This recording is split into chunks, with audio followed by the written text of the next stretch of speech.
There was a time when saying GTA 4 is the best GTA would instantly start an argument, and not just a small one. I mean the kind of argument where someone writes 3 paragraphs, compares every little detail to San Andreas, and somehow blames GTA 4 for ruining the series. And honestly, I get it, because when GTA 4 first came out, especially on PC, most people weren't thinking, wow, this is such a deep and realistic crime story. They were thinking, why does this game run like my computer is being punished? The game itself was fighting you. Bad performance, crashes, stuttering, texture issues, weird settings, extra launchers, games for Windows Live sitting there like a bouncer outside the club asking for 3 accounts before you can steal a car.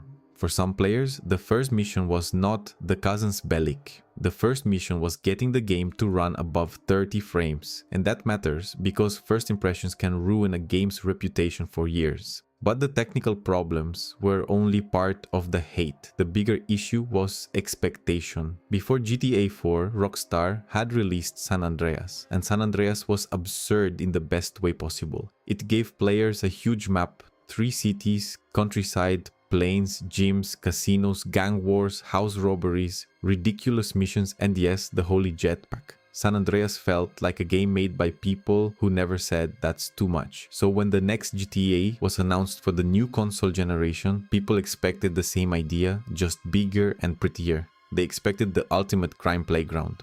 But GTA 4 was not that. GTA 4 looked at all that chaos, all that freedom, all that ridiculous fun and said, what if we made everyone sad instead?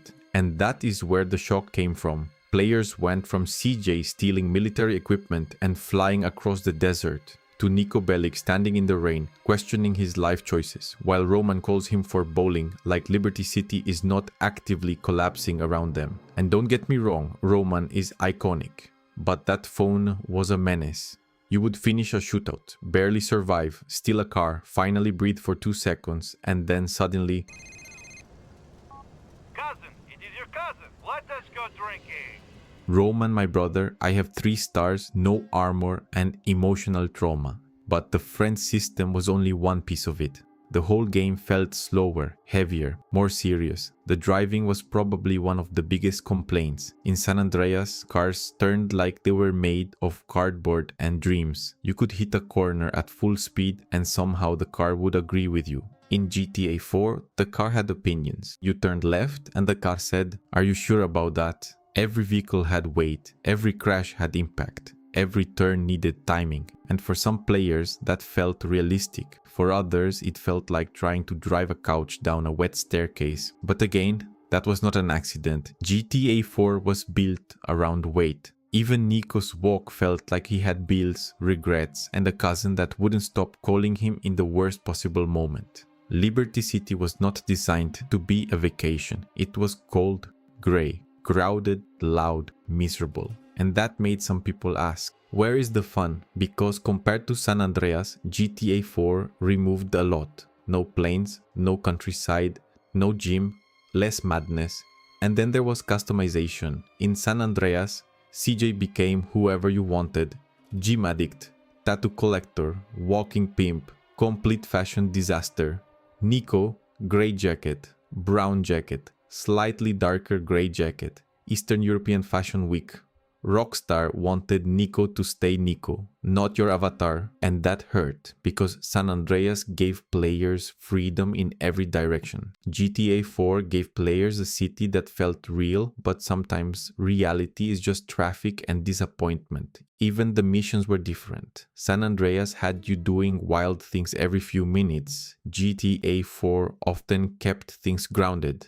It was more believable, but not always more exciting. And for players who came in expecting the next evolution of San Andreas, GTA 4 felt like Rockstar had taken the fun button and locked it in a serious crime drama basement. But here is what changed over time. People started looking back and realizing that GTA 4 was not failing at being San Andreas. It was refusing to be San Andreas. And that is a very different thing, because Niko is not CJ. CJ's story has betrayal, family, gangs, corruption, and loss, but it still lives inside this huge colorful world where anything can happen. Nico's story is colder. He comes to America chasing a dream that was fake before he even arrived. He's surrounded by people who want something from him: money, protection, loyalty, violence. Everyone in Liberty City is selling a dream, but nobody is actually happy.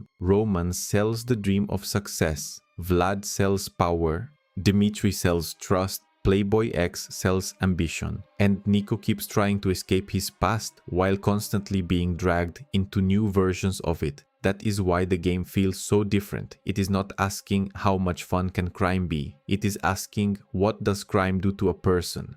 And that is not the same fantasy. A lot of people wanted a playground. Rockstar gave them consequences. A lot of people wanted chaos. Rockstar gave them loneliness. A lot of people wanted San Andreas 2. Rockstar gave them a man who sounds like he has seen every bad ending already. So the real reason GTA 4 was hated was not just the bad PC port. It was not just the driving. It was not just the missing jetpack. The real reason is that GTA 4 came out at the exact moment people expected GTA to become bigger, louder, crazier, and more limitless. But instead, Rockstar made it smaller, darker, heavier, and more human. And in 2008, a lot of players saw that as a downgrade. But years later, that is exactly why people respect it. Because GTA 4 did not remove the fun by mistake. It removed the noise on purpose. This video took me a bunch of hours to make, and I'm still new to this, so don't mind my editing skills or my accent. But if you enjoyed it and watched until the end, thank you.